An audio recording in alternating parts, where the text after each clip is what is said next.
Next case is the Sandra Pickens Norris and Cecil Albert Norris versus Hector Gonzalez-Hernandez.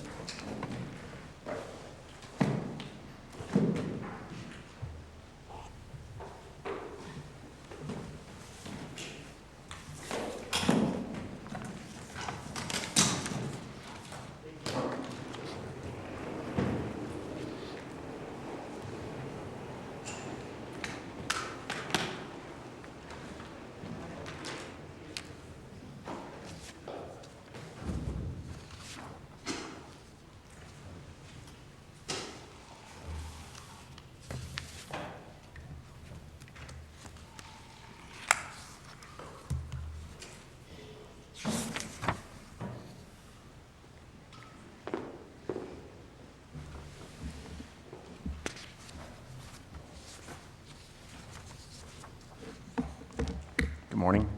Good morning. May it please the court. Brandy Root on behalf of Mr. and Mrs. Norris. We are here for 3 issues for the appellant and 1 cross appeal for the appellee. And so I would just like to ask your honors if you would like me to address the cross appeal issue in my original time. Okay, yes. Okay. In this case, the first issue that I want to address is Mrs. Norris's, the appellant's inability to be heard in violation of her due process right. Highly contested issues in this case were negligence. We detailed the facts of the accident in our initial brief, but the major issue is whether Mrs. Norris was the sole cause of the accident or whether other obstructions such as foliage, a hill. Who prevented your clients from testifying and being heard fully? Mrs. Norris had an unexpected medical. We're very familiar with the facts. We understand she had a diabetic problem where her sugar dropped too low. She was unresponsive. I agree with you, that was an unfortunate thing. And had it stopped there and had the court said, too bad, you're done, that's one thing. You didn't move for a recess or a continuance of any kind, did you? Your Honor, we did not move. Yes or no? Yeah. No, a continuance was not moved for at the trial court level. But the reason in your brief that the defense made motions, plural, for mistrial. My understanding is plaintiff made multiple motions for mistrial, 1 before lunch, 1 after lunch, and that the extent of the defendant's motion for mistrial was to say the defense would join, Your Honor, correct? Correct, Your Honor. The defense, upon returning from lunch, joined the plaintiff's motion for mistrial for reasons such as prejudice and sympathy. But that's not what you're claiming here, though, in front of this court. You're not claiming issues of prejudice and sympathy. You're claiming a due process violation that your client didn't have a right to present her case. Correct, Your Honor. And at the trial court level, when trial counsel for Mrs. Norris joined the motion for mistrial, the very next line in the transcript, the trial court automatically said that the motion for mistrials were denied. So no opportunity to be heard on that issue was given at the trial court level. After trial, defendant, Mrs. Norris, filed a motion for new trial and stated in that motion for new trial that After Mrs. Norris testified the second time, defense counsel essentially ended the testimony by saying no further questions. Again, no request at that point for a recess or continuance, or no request at that point to read in her deposition or anything else, correct? Correct. And it continued. So again, my problem is this, and I understand it's a bad situation at trial. I get that, and it may have worked some unfairness. Our job as a court of appeal is to correct errors that were brought to the trial court's attention, and the trial court got it wrong. I don't see where the trial court was asked to have a do-over in terms of letting her have a recess or some other way to present her case. The only motion made to the court was, this is so highly prejudicial that it eliminates the right of a fair trial. That's not what you're claiming here. You're claiming she didn't get a chance to tell her story and put on her case. That's two different things. The issue at the trial court level in not requesting a continuance is that the damage was done. Mrs. Norris needed a new jury. A motion to continue to come back at the end of the day or to come back tomorrow would not have cured that prejudice to Mrs. Norris. The jury saw what they saw and they could not unsee it. With negligence being highly contested in this case, Mrs. Norris's testimony was extremely important about what she saw, what she thought, and her actions on the day of the accident. Her credibility could not be assessed by that, and that's why defense counsel moved for a new trial. They needed a new jury, and this is Did you renew the motion for mistrial following her post-lunch testimony? A motion for mistrial was not renewed. However, a denial of due process is a denial of a constitutional right, which is fundamental error. The case you cite, the divorce case that y'all cite, the court cut off the testimony. It was the court's action in not permitting the testimony to be given. Here we don't have the court cutting it off. Mrs. Norris was in a completely catatonic state, unable to testify to the jury about her. I understand that. I agree with you totally. It's a bad situation. But again, it's not the court, like the divorce case that you cite, cutting off the testimony or preventing her from having her story told. A denial of due process, whether it is done by the court or an unexpected medical emergency, is still a denial of due process. Your due process right is the right to be heard fully, fairly, and in a meaningful manner. Did you tell the trial court during the trial that she was being deprived of her due process? In the motion for new trial. No, ma'am. During trial, when the judge could have done something right then, did you raise the due process issue? During trial, the due process issue was not raised. However, it is fundamental error and can be brought up for the first time on appeal.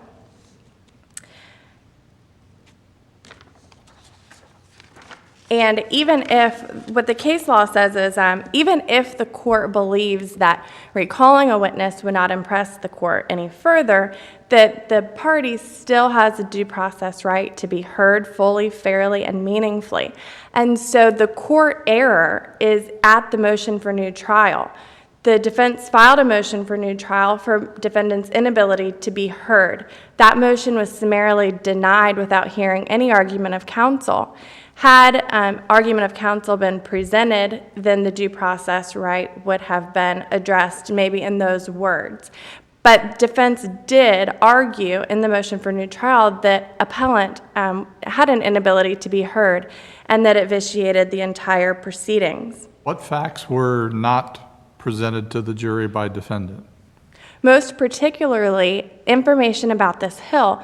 Mrs. Norris, had she been in a healthy condition to be able to fully testify, what she would have testified was that stopped on Hill Avenue looking left. Was this proffered at any point to the court? Mrs. Norris, no, it was not proffered. Mrs. Norris, by the end of her second testimony before the court, was unresponsive. She never recovered from this catatonic state that she had on the stand.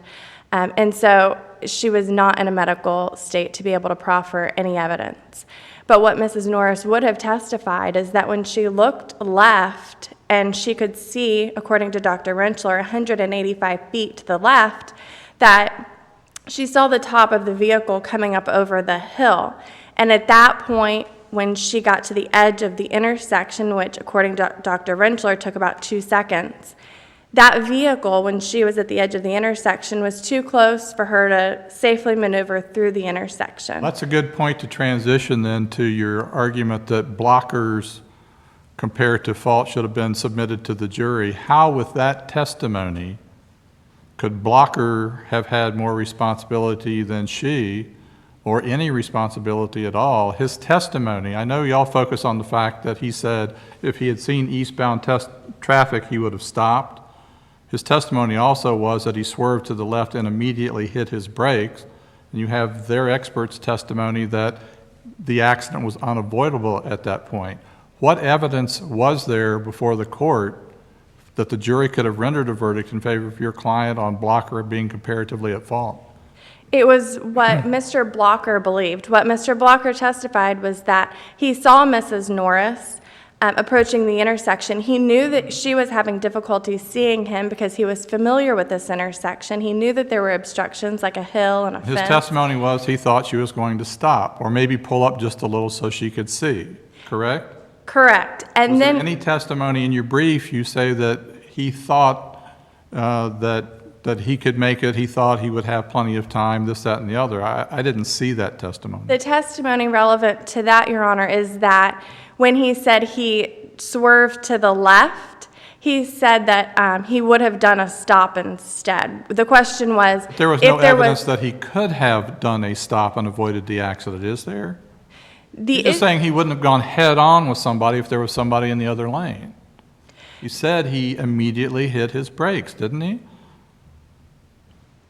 He immediately hit his brakes once Mrs. Norris was in the middle of the intersection.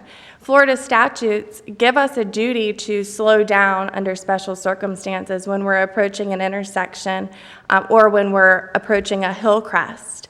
The jury instruction that the jury was given was the standard negligence jury instruction. And that jury instruction says that you have to do what a reasonable person under like circumstances would do. Mr. Blocker believed that if there was a vehicle in the left-hand lane, he would have done a stop instead, is what his testimony was. When Mr. Blocker first saw Not that he could Mrs. have come to a stop. His testimony, I think, when taken fairly, is he wouldn't have gone head-on with somebody if there was somebody in the east lane. He thought he had an extra opportunity to avoid the accident. Mr. Blocker had a reasonable duty to slow down his vehicle when he knew that Mrs. Norris was having difficulty seeing him, and he failed to do so. And that was the breach of Mr. Blocker's testimony. The person on the through road has a duty to stop for the person with a stop sign? This intersection, no, you don't have a duty to stop for somebody with a stop sign, but you have a duty to act reasonably under the existing circumstances. Dr. Rentschler testified that this was a dangerous intersection. Mr. Blocker knew that this was a dangerous intersection and that Mrs. Norris was having difficulty seeing him. Therefore, Mr. Blocker had a duty to slow down his vehicle and safely maneuver through the intersection. Mr. Blocker subjectively believed that he could have stopped or slowed down, yet he waited until Mrs. Tell me Norris where it was in the says intersection. he thought he could stop or slow down and avoid the accident. I know you've made that claim in your brief. I understand that. I read the transcript. It's not there. I understand how you can kind of try to take if there was a car in the eastbound lane, I would have stopped. And when I first saw that, I understood where you're coming from. But then you read his testimony, like 2 beats later in his deposition, I hit my brakes immediately. Yes, Your Honor. He hit his brakes after Mrs. Norris was in the middle of the intersection, not when he first saw Mrs. Norris approaching the intersection and still... He should have hit his brakes when she was coming to the stop sign. He should have slowed down under those special circumstances of this dangerous intersection. Could he have anticipated that she decided she would gun it and put the pedal to the metal? Is that a reasonable presumption that somebody should make, or is somebody entitled to presume that others will act reasonably as well? The issue of Mrs. Norris, what her actions were in the situation, I don't think is relevant to Mr. Blocker's actions. Mr. Blocker should have slowed down, and every reasonable inference taken in light of the appellant, a reasonable jury could infer that had Mr. Blocker done that stop or slowed down, that the accident could have been avoided. And so that's the issue with Mr. Blocker. And if there's no other questions with Mr. Blocker, I'd like to go back to the Sure, go ahead. constitutional right, her inability to be heard. This inability to be heard was actually coupled with plaintiff's counsel's improper comments to deprive Mrs. Norris of her inability to be heard and actually respond to these improper comments. Some of the improper comments that plaintiff's counsel at the trial level said reflected that or indicated that Mrs. Norris failed to take responsibility for this accident. Did you raise that in your motion for new trial? Yes, Your Honor. in the motion for new trial, plaintiff's counsel's improper statements coupled with defendant's Oh, about the failure to take responsibility. Yes, Your Honor. That Mrs. Norris could not respond to these allegations that she failed to take responsibility. The theme of the case was that plaintiff had a financial hardship based on the accident, and Mrs. Norris failed to take responsibility for the accident. And her inability to testify and respond to those allegations really made her seem indifferent, and she could not respond to those. So are you saying that the initial reference to the financial hardship of the plaintiff was proper? Can you repeat the question? The reference, just the reference initially to the financial hardship that the plaintiff was in, was that a proper argument? Any reference to plaintiff's financial hardship is not relevant and is prejudicial, as well as any reference to defendant failing to take responsibility or failing to say sorry for the accident. Those comments are clearly improper and prejudicial to defendant. Did you object during trial to the comments about failing to take responsibility? There are two comments which are properly preserved. The comment that is properly preserved about defendant failing to take responsibility is that the defendant was blaming the county and not accepting responsibility. What page is that? If you want to find it before you come back up for rebuttal, that's fine. And likewise, if you'll tell me in the... Go ahead, you got it? 303 in the transcript. The objection was overruled and so preserved. The second statement that was properly preserved is this accident took the plaintiff's manhood away and he could not provide for his family. That objection was made, it was sustained, and the trial counsel moved for a mistrial. You're in your rebuttal time, counsel. Okay. That's like the Tanner case where the motion for mistrial was not transcribed.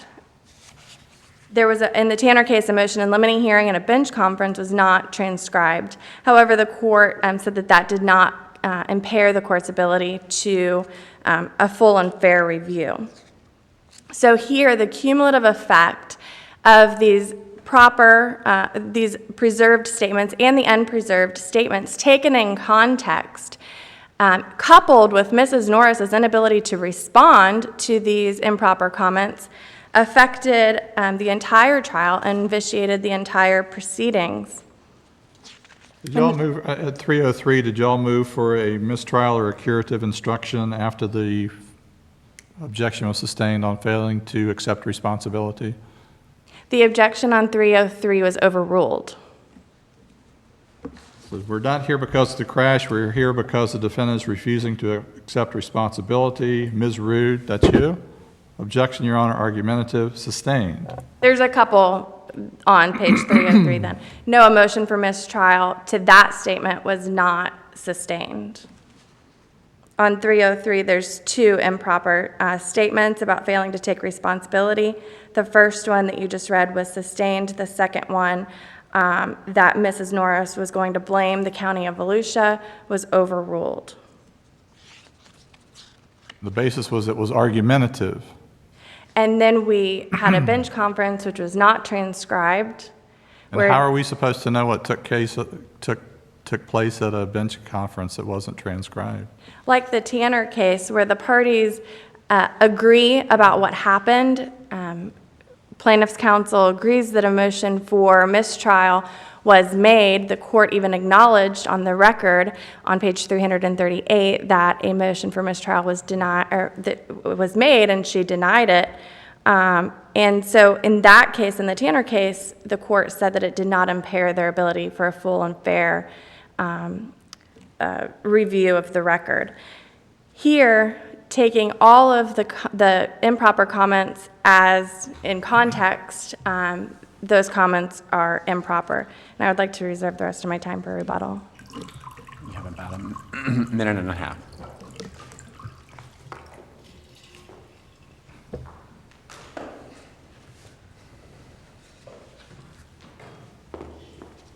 Good morning. Morning.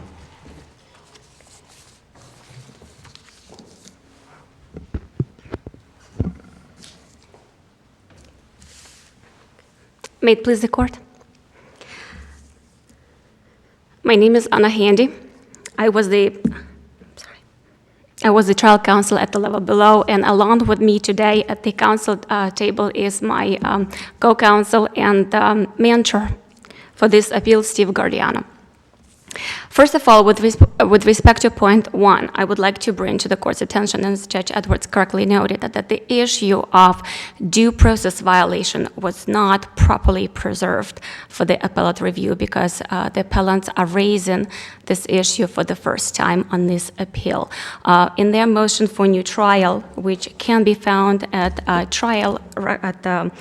record on appeal, page 990, appellants moved for a new trial based on 3 reasons. The first reason was the comments of financial How was hardship. it proper, counsel, for plaintiff's counsel in this trial to repeatedly make reference to the financial dire straits or hardships of your client during this trial? How was that proper? Judge Wallace, and I will answer that. And my comments, the appellants labeled these comments as financial hardship comments. That's not what was intended with those comments. So the comments pertain to appellee's or plaintiff's inability to provide for his family when he was the sole provider for his family during a very short period of time, a 6-month of unpaid leave of absence that he had to take for his 2 shoulder surgeries. And there was a testimony that during that period of time, he suffered severe depression because he was unable to provide for his family, coupled with his use of narcotic medication. So that caused him depression, and this statement went to his damages of lost wages, pain and suffering, mental anguish, inconvenience, all of the intangible damages. And this statement never became a feature at trial, despite of what the appellant's counsel is trying to represent. They were repeated only once in opening statement. The objections to these statements were sustained, and they never were repeated again at any point in this trial. Also, it was made very, and if Your Honor reads the opening statement that followed the mentioning of plaintiff's inability to provide for his family, there was further elaborated on that as soon as he was able to get back to work, he returned to work, making more money than he was making before the leave of absence. And there was a testimony elicited that by the end of, at the time of trial, he was making twice as much more as he was making before the accident. So certainly defendants cannot, or appellants cannot reconcile their argument that the purpose of these statements was to elicit sympathy or show financial disparity with the testimony of plaintiff that he was actually making. Do you think it was appropriate to argue that defendant failed to take responsibility for the accident? No, Your Honor, I do not think it was improper. This was my first trial, and I certainly did not do this for any specific reason. However, I would like to note that the objections were sustained to these comments, and the appellant's counsel never moved for a curative instruction or a motion for new trial or for motion for mistrial. And despite the representations of the appellant's counsel, they never moved for a motion for mistrial under fundamental error analysis. Contained in their written motion for mistrial, is it? No, Your Honor, that's not in their motion. They moved only on 3 bases: the financial hardship statements, defendant's catatonic state, and the court's ruling on blockus negligence. They never mentioned any comments with respect to responsibility or any other comments that they complained of for the first time on this appeal. I would like to note with respect to the due process, and that's going just to transition to that issue.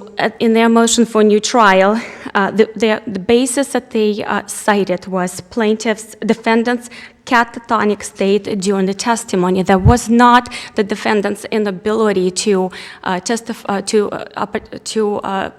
defendant's inability to testify fully at trial. There was a catatonic state, and they specifically, on page 993 of that motion for new trial, elaborated on that the jury could not assess her credibility to determine whether she stopped at the stop sign or not, and the fact that her catatonic state was so prejudicial, her testimony, that it could not be cured with the curative instruction. So I'd just like to comment on that as the court pointed out, defendant testified, appellant testified twice at this trial. After the second, prior to recalling the appellant to the stand for the second time, the trial court took all necessary precautions to ensure that she had fully recovered from her morning blood sugar drop and that she was willing and able to testify.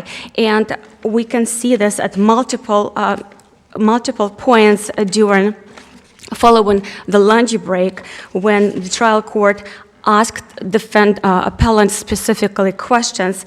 All right, are you feeling better now that you've eaten? The answer was yes, the court says. So I'm glad to see you more alert, and with that we went on to discuss other matters. And again, you okay to be in here, Ms. Norris? Yes. The court, okay. You are sure she is okay to be in here, Mr. Norris? The answer was again, yes. Then at another point, the court, after we discussed some housekeeping matters, the court again came back to Mrs. Norris.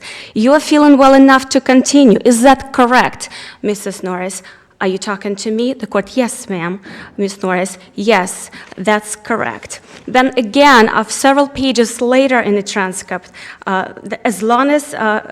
several pages later in the transcript, the court again made sure that she was feeling okay. But I need to know, Ms. Norris, are you going to be okay to get on the stand for about 5 minutes? Ms. Norris, yes. Ms. Norris, yes. You are feeling okay to do that, Ms. Norris? Yes. You're looking I'm sure that you went through, it's very exhausting. Ms. Norris, well, I'm cold. So this went on and on. So the trial court didn't simply recall the defendant to the stand. The trial court made sure that she was able to testify. So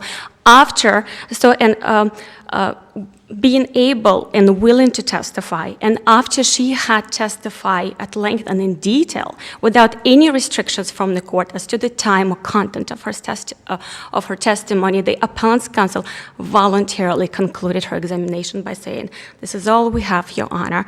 They did not at any point move for recess or continuance, so indicate to the court that she did not get a full and fair opportunity to testify. So this issue is really not proper before this court, and I would just narrow it down that really the issue is, did the court abuse its discretion in denying a motion for a new trial on the basis that her morning blood sugar drop was so prejudicial and inflammatory that it denied her due process?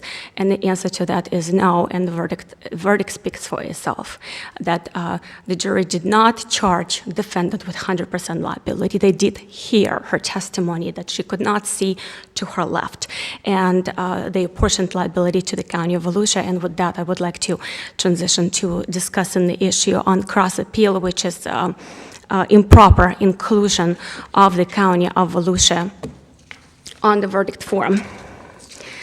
We are asking the court to remand this case to trial court to correct the judgment to reflect 100% liability on the part of the appellant, defendant in this case, because the County of Volusia was improperly included as a FABRE defendant on the verdict, which resulted in the jury apportioning 25% liability to the County of Volusia. And I see that the court is familiar with the record, but I would like to give some factual background as to what's really at issue here. So this accident happened at an intersection. Ms. Norris the appellant had a stop sign, and the vehicle that appellee was traveling in had a right-of-way. They didn't have a stop sign. Accident happened when she made a left turn right into them, and she claimed that she could not see clearly traffic to her left because of some visibility issue at this intersection. So the appellants brought a biomechanical engineer who testified that the intersection was in violation of the FDOT design standards with respect to the line of sight. As people stopped and is in appellant's position, couldn't clearly see traffic to the left. So we moved for a directed verdict on the basis that that appellants did not establish that the county had a duty in this case, and the trial court denied that motion, and then we timely filed a motion for judgment in accordance with motion for directed verdict, and that was denied as well. So as a threshold matter, appellants had to prove that County of Volusia was in custody and control of this intersection so that they had a duty to maintain it. They have not produced any evidence to the trial court, either before trial or at trial, that the County of Volusia actually controlled that intersection. Was that part of the motions for DV and for JNOV that you raised? The issue of ownership was not specifically raised in the motion, in those two motions, for a sole reason that, well, the duty encompasses a lot of various aspects, but the reason why it wasn't raised because the focus at trial, the appellant's focus at trial was duty to maintain, the maintenance, not the ownership component of the duty. Once the appellants raised the issue in their reply brief as to the ownership, because they alleged that the County of Volusia actually created that dangerous condition, that's when, in my reply to their reply, I brought... The trial court was never given the opportunity to rule on whether there was evidence of control, correct? That's correct, Your Honor. So even if they had proven that the County of Volusia was in control of this intersection, and the Department of Transportation versus Nelson case, in that case, the Florida Supreme Court stated that, made it very clear that governmental entities have to maintain intersections as they exist. They do not have a duty to upgrade existing intersections to the FDOT design standards for new construction and upgrading. So our position was that they've never proven that the County of Volusia had a statutory duty to upgrade this intersection to meet the, at that time, current FDOT design standards. The only other way for the appellants to prove that County of Volusia had duty was through the common law.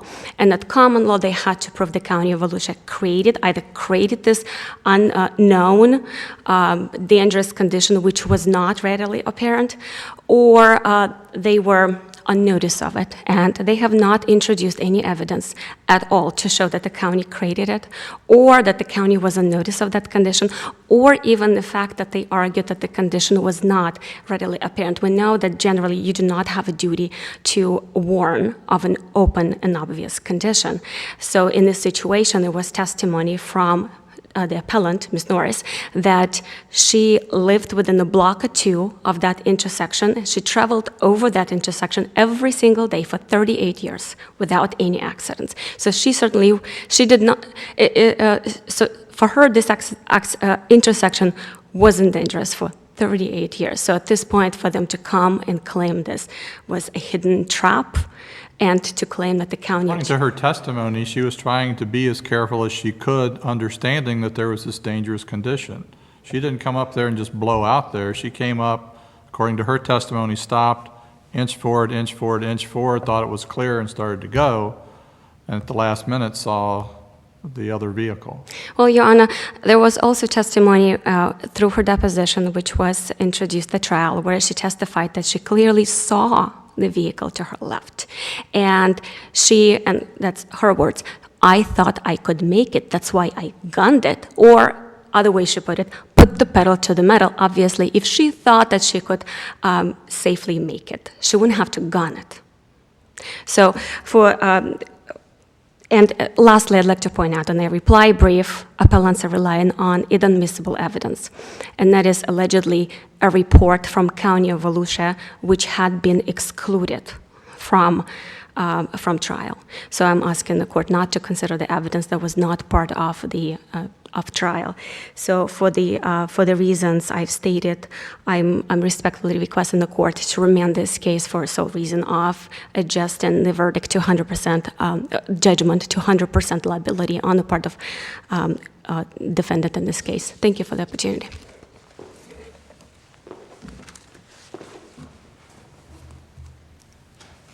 Counsel, you have about a minute and a half.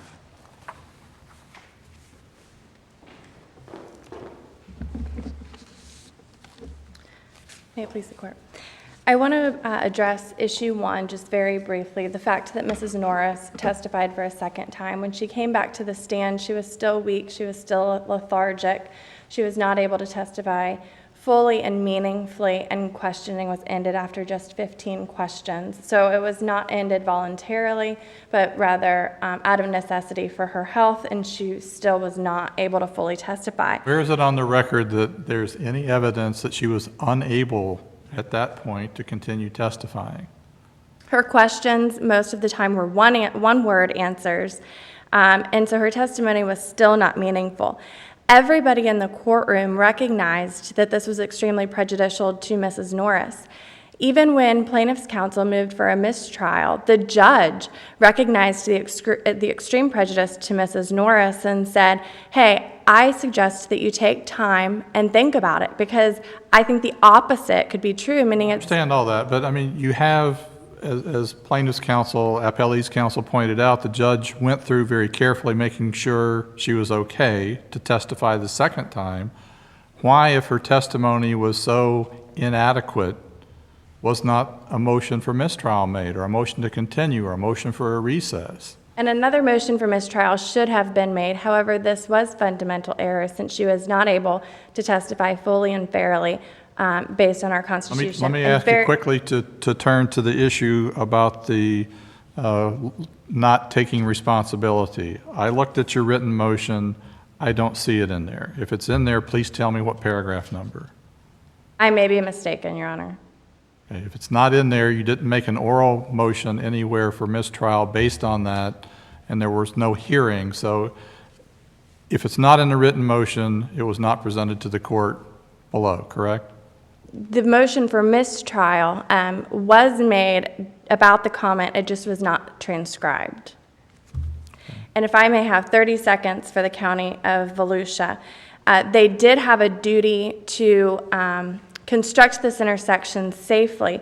What Nielsen says is that it actually goes to the issue of sovereign immunity, not the issue of duty.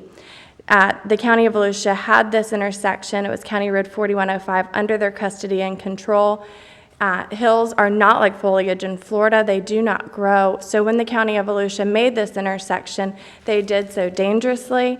They had a duty to act reasonably and responsibly under the condition that there was a hill only 185 feet away, and they failed to do so, breaching that duty. So the court was correct in allowing that issue to go to the jury. Thank you, counsel. Your time has expired, and we are in recess.